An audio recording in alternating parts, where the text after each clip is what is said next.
जयतु संस्कृतम। मैं अजय पांडे आपके YouTube चैनल संस्कृत धारा 2.0 पर एक बार पुनः स्वागत करता हूं। मित्रों, विसर्ग संधि में हम लोग पढ़ रहे हैं रलोप संधि। ठीक है, रलोप संधि का सूत्र है रो री। ठीक है, तो सबसे पहले सूत्र को हम समझते हैं। सूत्र कह रहा है कि यदि किसी भी पद के अंत में र आए, ठीक है, और उसके बाद दूसरे पद के शुरुआत में भी र आए, ठीक है, तो क्या हो जाता है? र का लोप हो जाता है। ठीक है ना, र का लोप हो जाता है। र के बाद र आने पर र का लोप हो जाता है। ठीक है, सूत्र का यही अर्थ है कि यदि पदांत र के बाद र वर्ण आए तो र का लोप हो जाए। ठीक है, तो प्रश्न उठता है किस र का लोप हो, पहले वाले र का लोप हो कि दूसरे वाले र का लोप हो। तो इसको हम उदाहरण के माध्यम से समझते हैं। उदाहरण में देखिए, जैसे बालकास धन रमन्ते, बालकास धन रमन्ते, तो ये था बहुवचन का बालकास। ये ऐसे बनेगा। अगर हम केवल बालकाह कहना चाहेंगे तो ऐसे बनेगा। ठीक है ना, तो इसकी शुरुआत कहाँ से होगी? बालक में जस प्रत्यय लग जाएगी ना, सु और जस। ठीक है, तो जस में ज की संज्ञा हो जाएगी। क्या बचेगा इसमें? बचेगा बालक, और ज में आ है ना, तो अस बचेगा। ठीक है ना, बालक अस। अब ये क में आ है और ये आ है, ये मिलके बन गया क्या? बाल का स। ये वर्ण हमको, ये पद प्राप्त हुआ है, बालकास। ठीक, अब क्या होगा? इस स को रू आदेश हो जाएगा कि नहीं? सस जुसोरू आएगा और इस स को रू कर देगा। बनेगा क्या? बाल का रू धन रमन्ते। ठीक है, अब रू में क्या है? ऊ है। ऊ की संज्ञा हो जाएगी, लोप हो जाएगा। क्या बनेगा? बाल का र धन रमन्ते। ठीक है ना, अब रोरी आएगा, क्योंकि यह स्थिति पैदा हो गई कि पदांत र है और इसके बाद क्या आया है? रा आया है। तो र के बाद रा आने पर एक रा का लोप हो जाता है। प्रश्न उठता है किस र का लोप होगा? तो यहाँ आप देख रहे हैं कि जो पदांत रा है, बालकार में जो रा है, ये क्या है? हलंत है। क्या है? हलंत है। और ये वाला जो रा है, इसमें आ मिला हुआ है। ठीक है, र पूरा है ना, इसमें क्या है? ये स्वरांत है, अजंत है ये। ठीक है ना, आ मिला हुआ है, इसलिए जो हलंत होगा उसी का लोप होगा। हलंत क्या है? आधा है ना। ठीक है, तो जो हल्का होगा वही तो जाएगा ना। इसके साथ स्वर मिला हुआ, ये भारी है। ठीक है, इसलिए यह नहीं जाएगा। तो पहले र का ही लोप होता है। ठीक है, किस र का लोप होगा? पहले र का लोप होगा। बालकार धन रमन्ते में पहले र का लोप हो गया, तो क्या बना? बाल का र का लोप हो गया और रमन्ते, ये संधि हो गई। कौन सी संधि? रोरी, रलोप संधि इसको कहते हैं। जहां र का लोप हो जाए वही रलोप संधि है। ठीक है, दूसरा उदाहरण है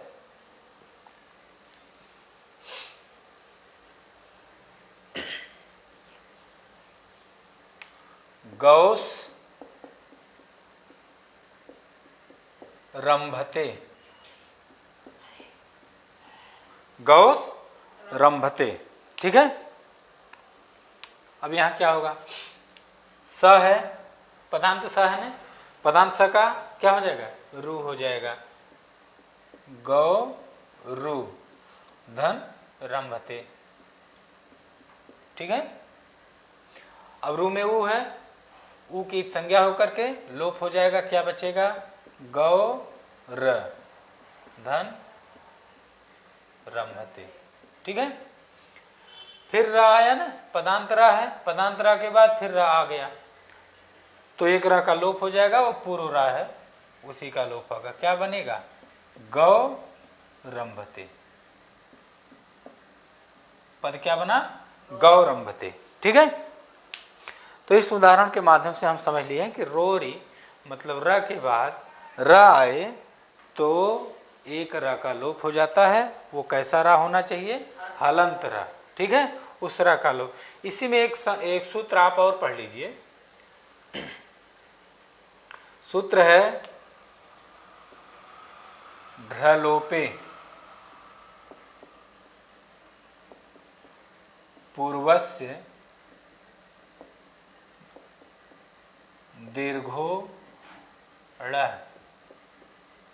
ठीक है, ढलोपे पूर्वस्य दीर्घोण। यह सूत्र कह रहा है, इसमें देखिए ढ में क्या है? ढ है और र है। ठीक है, ध्यान से देखिए इधर ढ और र है, तो कह रहा है कि जहां ढ का लोप हुआ हो और जहां र का लोप हुआ हो, जिस पद में ढ का लोप हुआ हो या तो र का लोप हुआ हो, उसके पूर्व में यदि अण प्रत्याहार का वर्ण है, अण एक प्रत्याहार है, उसमें कौन कौन से वर्ण आएंगे? आ, ई, उ, ण, यही बना है ना, आ से शुरू होगा अण तक, अण प्रत्याहार हो गया, तो इसमें कौन कौन से वर्ण आएंगे? आ, ई और उ। ठीक है, तो उस अण को दीर्घ हो जाएगा। ठीक है, सूत्र एक बार फिर समझिए, ढ लोपे पूर्व से दीर्घोण कह रहा है कि जिस पद में ढ का लोप हुआ हो या तो र का लोप हुआ हो, उस पद में अगर पूर्व में ढ और र के पहले पूर्व में अण प्रत्याहार का वर्ण रहा हो, तो उस अण प्रत्याहार को दीर्घ हो जाए, तो आ को दीर्घ होकर क्या हो जाएगा? आ। ई को दीर्घ होगा तो क्या हो जाएगा? ई। और उ को दीर्घ होगा तो क्या हो जाएगा? उ। ठीक है ना, दीर्घ हो जाएगा उसका। तो ढ कहाँ से आ गया? अभी आप पढ़ रहे हैं रोरी कि र के बाद रा आने पर पहले र का लोप हो गया। उसी तरह से एक सूत्र है ढोढे लोपह। सूत्र का क्या नाम है? ढोढे लोपह। ठीक है ना, ढोढे लोपह सूत्र कहता है कि यदि ढ के बाद ढ आए, ठीक है ना, ध्यान दीजिए, यदि ढ के बाद ढ आए तो ढ का लोप हो जाता है। ठीक इसी तर्ज पर यह भी सूत्र है, जैसे रोरी र के बाद र आए तो र का लोप हो जाता है, एक र का लोप हो गया ना, कौन सा र? जो हलंत था। उसी तरह से ढ के बाद ढ आए तो एक ढ का लोप हो जाता है, कौन किस ढ का लोप होगा? जो हलंत होगा। ठीक है ना, उदाहरण है, जैसे एक उदाहरण ले लीजिए, लिढ धन ढ, लिढ धन ढ। अब देखिए ढ है, इसके बाद भी ढ है, ढ के बाद ढ आया है ना, ढोढे लोप है, ये पंचमी का है, ये सप्तमी का है। ठीक है, तो ढोढे लोप क्या करें कि ढ के बाद ये ढ आए तो एक ढ का लोप होगा, किस ढ का? जो हलंत होगा। अब इस ढ का लोप हो गया, क्या शब्द बना? लीढ़ है। क्या बना? लीढ़। अब ये शब्द अभी गलत माना जाएगा क्योंकि लोक व्यवहार में ऐसा शब्द नहीं बनता है। ठीक है, इसी शब्द को सही करने के लिए या इसी तरह के अन्य शब्दों को जो रोरी से बनते हैं, ढोढे लोपा से बनते हैं, इस तरह के अन्य शब्दों को सही करने के लिए यह सूत्र आया, ढलोपे पूर्वस्य दीर्घोण। ठीक है ना, यह सूत्र इन्हीं शब्दों में, इन्हीं सूत्रों से बनने वाले कुछ शब्द जो अशुद्ध मान ली अशुद्ध हैं लोक व्यवहार में, उनको सही करने के लिए ढलोपे पूर्वस्य दीर्घोण आया। वह कहा कि जहाँ ढ का लोप हुआ हो और जहाँ र का लोप हुआ हो, अगर उसके पहले आ ई उ, ढ या रा से पहले आ ई उ रहे हों तो क्या हो जाएगा? उसको दीर्घ हो जाएगा। ठीक है ना, अब देख लीजिए क्या हो रहा है यहाँ, लीढ़ बना, लीढ़ मिलता नहीं है, यहाँ इसको समझ लीजिए, लीढ़। अब ढलोपे पूर्व से दीर्घोण सूत्र आ गया यहाँ, ठीक है। वह पता लगा रहा है कि इसमें ढा पहले था कि नहीं। तो ली से इसने पूछा कि भाई ली, आपके बगल में कोई ढा था क्या पहले, ठीक है। तो ली ने कहा हाँ भाई हमारे बगल में एक ढा थे, एक सूत्र आया ढोढे लोप है, उन्होंने कहा कि भाई एक ढा का लोप कर देना है, तो हमारे बगल में जो ढा था वो हलंत था, इसीलिए इस ढा का लोप हो गया। कहे बस बस अब हमारा काम हो गया, ठीक है ना। उसने कहा कि ढा का लोप हुआ है, कहे हाँ लोप हुआ है। कहे कि ली में क्या है, अण है, कहे हाँ भाई अण है। अण में क्या आएगा, आ ई उ, तो ली में क्या है, ई है, कहे हाँ भाई ली में छोटी ई है। कहे बस अब हम इस छोटी ई को क्या कर देंगे, दीर्घ कर देंगे, बड़ी ई कर देंगे, ठीक है ना। तो क्या बन जाएगा, लीढ़ है, क्या बन गया, लीढ़, ठीक है। अब ये सूत्र, अब ये जो शब्द है यह लोक व्यवहार या भाषा में मिलता है और ये शुद्ध रूप हो गया, ठीक है। बहुत से उदाहरण है, सारे उदाहरणों को तो नहीं, लेकिन कुछ उदाहरणों को आप देख लीजिए यहाँ। ढलोपे पूर्व से दीर्घोण कैसे काम करता है। जैसे शंभुर,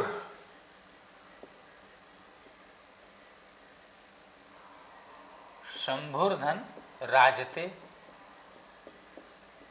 ठीक है ना, ऐसा रहा होगा। शंभु सु आया होगा, ठीक है। सु से स हुआ होगा, सा से रू हुआ होगा, रू से रा हुआ होगा, ये बना शंभुर, ठीक है ना। सब व्याकरण से हो गया ना। शंभु को जब एक वचन में कहना हुआ तो सुविभक्ति सु प्रत्यय आया, सु से सा हो गया, सा से रू से रा, शंभुर। अब इसके बाद आ गया है राजते, शंभु सुशोभित होता है, ठीक। तो इस स्थिति में क्या होगा, रोरी आएगा, ठीक है ना। रोरी आकर कहेगा कि भाई रा के बाद रा आया है, कहे हाँ आया है, कहे पहले रा का लोप कर दीजिए, क्यों, क्योंकि यह हलंत है। तो क्या बनेगा, शंभु राजते। अब जो बना ये अशुद्ध प्रयोग है, ऐसा नहीं मिलता है, ठीक है। इसी को शुद्ध करने के लिए एक सूत्र आया, ढलोपे पूर्व से दीर्घोण है। वह सूत्र आया, तुरंत पूछा इसने भू से कि क्या आपके बगल में रा था क्या।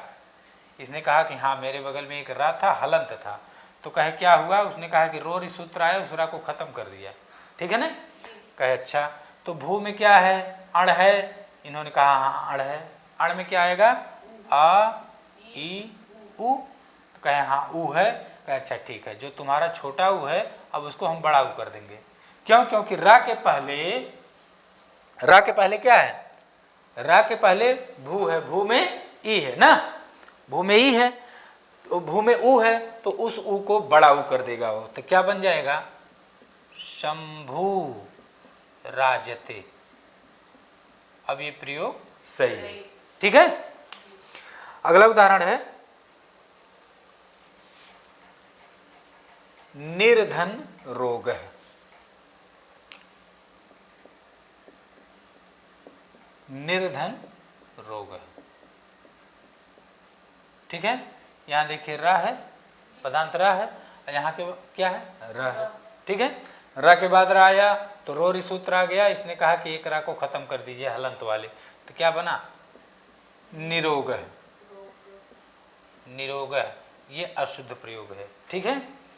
फिर यहाँ सूत्र आएगा ढलोपे पूर्व से दीर्घोण है। उसने नी से आके पूछा कि क्या आपके बगल में रा या ढा था, तो नी ने कहा कि हमारे बगल में रा था। क्या था, रा था, हलंत रा था। तो बोले क्या हुआ, कहें रोरी आया, इस रा को खत्म कर दिया। कहे अच्छा, कहे नी में क्या है, अण है, कहे हाँ अण है। अण में क्या है, ई है। नी में क्या है, ई है, ठीक है। कहे अब इस अण को हम दीर्घ कर देंगे, तो अण में क्या है, ई। अब इस ई का दीर्घ क्या हो गया, ई, तो बना क्या, नी रोग है, शुद्ध प्रयोग, नी रोग है, ठीक है। उसी तरह से निर्धन रसः, निर्धन रसः, रा के बाद रा आया है, तो इस रा का लोप हो गया, किस सूत्र से, रोरी से, बना क्या, नी रसः, अब यह अशुद्ध प्रयोग बन गया। ठीक है, ढलोपे पूर्व से दीर्घ आया, उसने देखा कि यहाँ रा का लोप हुआ है, तो और उसके पहले अण प्रत्याहार का ई भी है, तो उसने कहा कि अण प्रत्याहार का ई है तो उसको हम दीर्घ कर देंगे।